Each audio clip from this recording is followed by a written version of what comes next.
Hey guys, this is DFD, aka Dark Frozen Deaths, back with another Kamihime Project video. Some things I want to talk about though in this video, a few of them are something that is kind of time sensitive right now, given, the nature of something, but then there's some other stuff I also wanted to bring up that's kind of later down the line as well, and we're getting pretty close to it.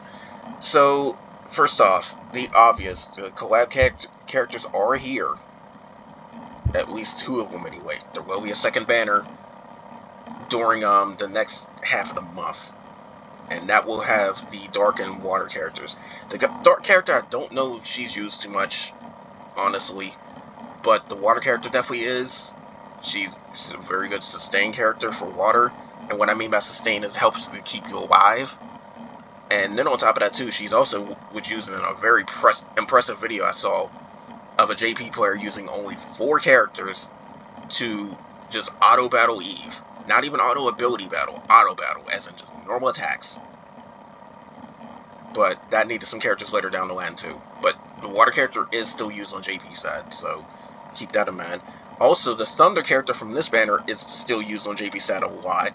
The light character is sometimes used, it depends on the context. So that's a quick heads up. But to really go over all that, unfortunately the rate up is for the white one right now too, so I have to scroll to the front for her. But I got her anyways. But the thunder character, the weapon, honestly, it's not that good, because if you're going to try and boost anything towards normal attack, technical is kind of a bonus now, because versatility weapons are in the game and they give you critical and technical anyway. If you still want some vigor to go with some extra bonus stuff, and you might be doing a normal attack team for thunder, then yeah, this probably would be good for that. But that's a very specific case. If you're trying to use it on multiple different setups, this is only good for basically one, because for all this you might as well just get another vigor from somewhere else, because there's other Hime weapons that get vigor but don't have the normal attack. So there's that. Plus, this is a limited character anyway. If you happen to pull it, then you might as well keep it and use it. But as for the character herself, her abilities are actually very good. She is constantly spamming buffs. She has to keep picking one person, but it's stackable, it's unremovable, it's permanent. She's upping ability damage as well, if you happen to put her on the Edison team, so keep that in mind. And on top of that too, she gives you a little bit of wind resistance, some thunder attack. She can fully heal somebody and give them a barrier. I don't know if that full heal is actually a full heal, or if it's just the same thing like Tish, where it's 100k HP. I covered her and all the other collab he made in another previous video, and that was a long time ago. But she is used a lot for Beethoven themes, for Beethoven teams, I meant to say. She's also used for Napoleon, if you happen to have her. Especially considering the fact that if you put 20 or more buffs on an ally, she's going to nuke all enemies too. Napoleon also nukes based on how many times she gets her special stack from her tokens, and Napoleon's stacks come from buffing her.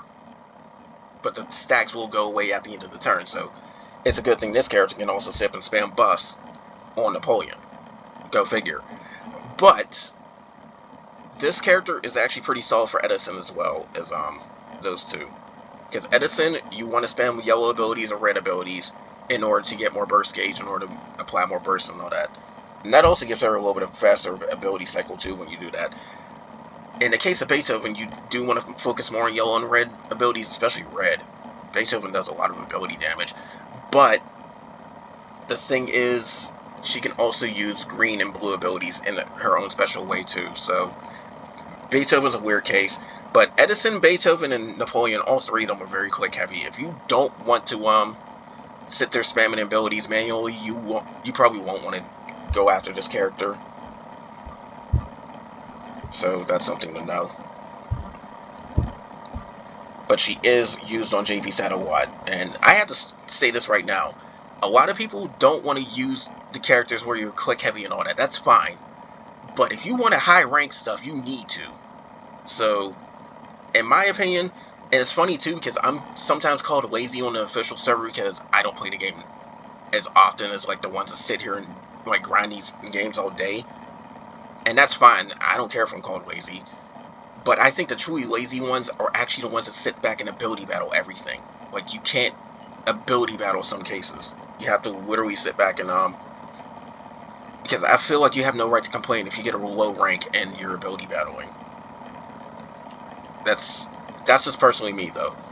I feel like ability battle is actually the lazy way out because you're not getting the most out of your team. But anyways, getting back to this.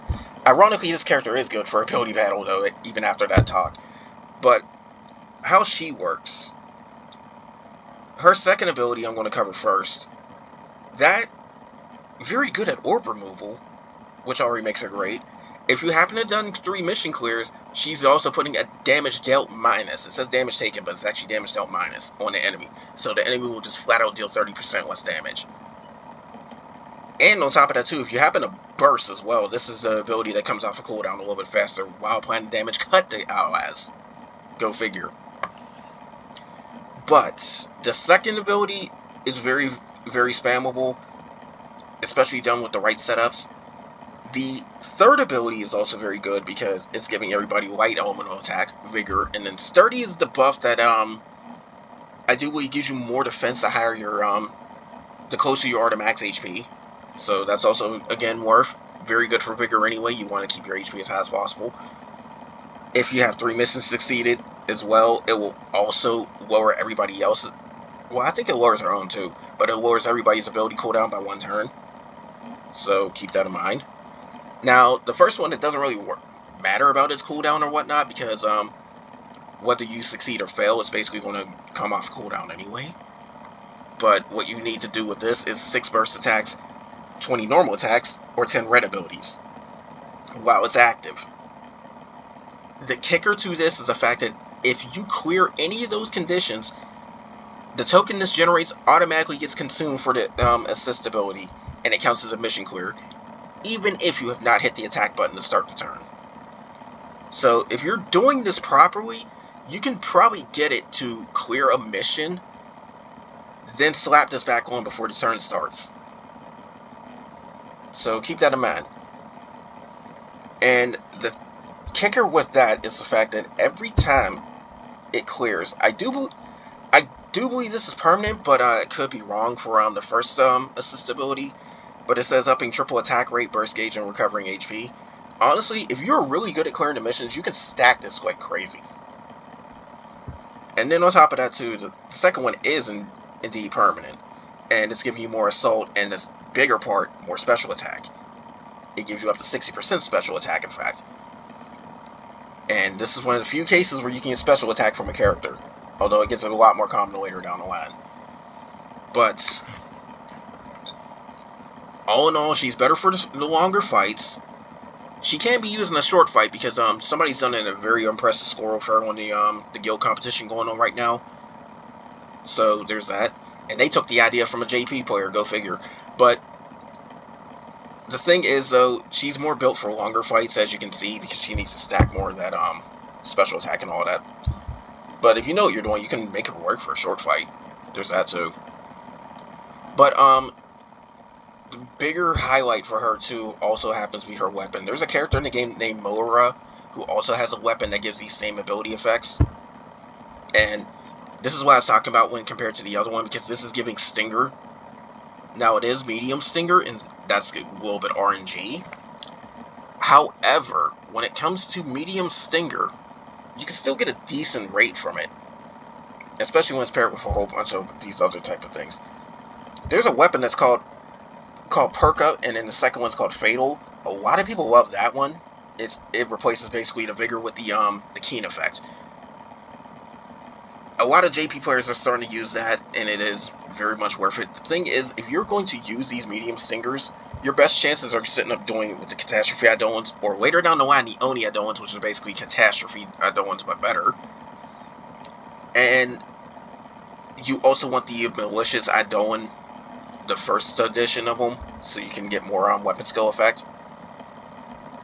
But this is still a very good weapon to hold on to if you happen to pull her. Or Moira if you pull the same version for that. So that's something I have to point out. In fact, Moira is permanent, and she is right here. Like, as you can see, she has literally the same effect. So there's a permanent one if you happen to miss out on this character. But that's the thing, though. You may not want to miss out on this character. But these collab characters are also pretty good. And they are still used on JP's side, depending on the setup. As far as it goes with the white, water, and thunder ones, I'm not sure if the dark one is used that much. But again, pull on these characters now, or just don't have any regrets later. They're not coming back. None of the collab characters are coming back, and I can not stress that enough. Some of the collab characters may get better use down the line. Some of them are pretty useful now, but pull on these banners or just hold your peace. That's all I can say, because collab banners are not getting reruns, and if you happen to want the character later down the line, you're pulling out a special miracle ticket. Good luck getting one of those. But speaking of something that's actually special and pretty good right now, Dragon Boat add-on, I've already done some steps to it. I'm going to end up getting the other bit of star coins down the line in order to finish it off. Very good, because it gives you if you happen to get 6,800 star coins, and that is a lot for some people too, but if you happen to get that much, you will get 8 of the Chaldea, and it is confirmed that this is a permanent feature, but that's a catastrophe add-on ticket of your element from that final step. So those of you wanting a catastrophe add-on, you can get this gacha and get one right there. So keep that in mind. Then on top of that too, the Kamihime one sucks, if you want to be honest, because it is giving you some SSR stuff basically, but its special item is just to break limit characters, and it doesn't take that much to break limit your Kamihime anyway. It's not worth it, really. Speaking of the malicious add-ons too, I forgot to mention this too. This has been here since the anniversary, and it will stay here until the next half anniversary. But this right here, this Machine Beast Guaranteed, is the Generation 1 Machine Beast. They will be random when you do this though, but it also is like 9,800 star coins. So again, do that if you want to. I'm going to try to get it if I get the chance, because I've only got one of them anyway. But it can be very much worth, because those have some insane mileage too, since they're upping your weapon skills and sub slots. They don't have to be main. In fact, they shouldn't be main. They're much worse than main. As you can see here too, free 10 pulls, do that. You probably already noticed though by now. Then on top of that too is they had a weapon festival as well, because the wind character. But that's what this is right here. It's basically an SSR from that banner. And then they also upped the rate of more of them popping up. But the other thing I wanted to talk about too is also pretty important. I have not done this yet, but if anybody wants to see a perfect clear of this that I've done already, look up an old video of the Tower Mouse. I've done that. I have to Edison the entire time, because honestly, she's better than Medea. It's just the fact that Medea is faster on the earlier floors. And I mean faster as in click speed, because Edison still has way more damage potential. But the point I wanted to bring across is these medals. As you can see, I have some medals right here, and I'm going to get some more whenever I get enough for the bricks and whatnot. In about a few months, I will put the exact date of the final tower when I look it up off camera. But in a few months, we will get the new tower format. That new tower format will kill all of these medals, so use them by then. This is a quick little heads up ahead of time. You'll get a reminder when it's the final tower, well, the final version of this tower. But you will have to use those medals by then. It will change it to a new format. It will have its own new medals and all sorts of other stuff, so keep that in mind. But I'm giving this a heads up. Some people have somehow saved up 6 or 7 digits of medals, and quite frankly, I would not do that, especially since you want to get, the break limit thing, because a lot of very good weapons lately. But you definitely want to use these medals whenever the final tower shows up. They will not come back. So that's another thing that's going to be speak now or hold your peace. But that's all I wanted to say about that one. It's short, simple, to the point. Use those medals before the last tower ends. It's going to be a few months out, but I do believe we only have like 2 more, maybe 3 more tower events before it's done with these medals. But anyways, that's all for this. More will come soon. And like I said, I've already pulled out the collab character. She's the one I wanted most out of this, but I'm still trying to get the Thunder one if I can. But anyways, that's all for this. More will come soon. And like I said, I cannot stress this enough because I also just brought it up. Collab characters, they're not coming back. I know there's some other characters that are powerful that are limited, or even worse, they come from the corruption banner or the quote-unquote surprise banner that they just did on JP side, and the surprise banner is basically corruption banner but re-skinned. And those have some of the really, really powerful characters as well. Arguably, they could have some of the most powerful characters, but they're kind of hard to pull on. But those all still come back. It will be rough to try and get those characters after that, unless they have a rerun banner. But those still come back. The collaboration characters do not. If you're logically pulling on these banners, as in using the most appropriate logic based on how often you get a chance to get these characters, you should pull on the collab characters first. And then focus on the corruption banners. But that's just my personal opinion, though. Like I said, I cannot stress this enough. Collaboration characters do not come back. Some of them have some better uses down the line. Some of them have some very good uses right now. Some of them are even still used on JP side from this banner. So make your decision if you're pulling on them or not. But like I said too, it is getting much harder to pull on a lot of stuff and everything. Personally, I'd say focus on just your main element. Which means, if you want to be honest, I should stop pulling right now, and I should have been stopped pulling after like pool 30, because that's when I got the white character. But I still wanted to try and get the Thunder one if I can. I'm trying to work on a little bit more elements anyway. But like I said, decide if you're pulling on the collab banner or not. And I hate to say it for anybody that's a light main like me, but there's a light character on every single collab from here on out. This collab, the Wings collab, the High School DxC collab, the Unitia collab, all white characters. All white characters. All of them have white characters. It makes me sick about hearing that, but honestly, I'll figure something out. But anyways, that's all for this. More will come soon, and take care.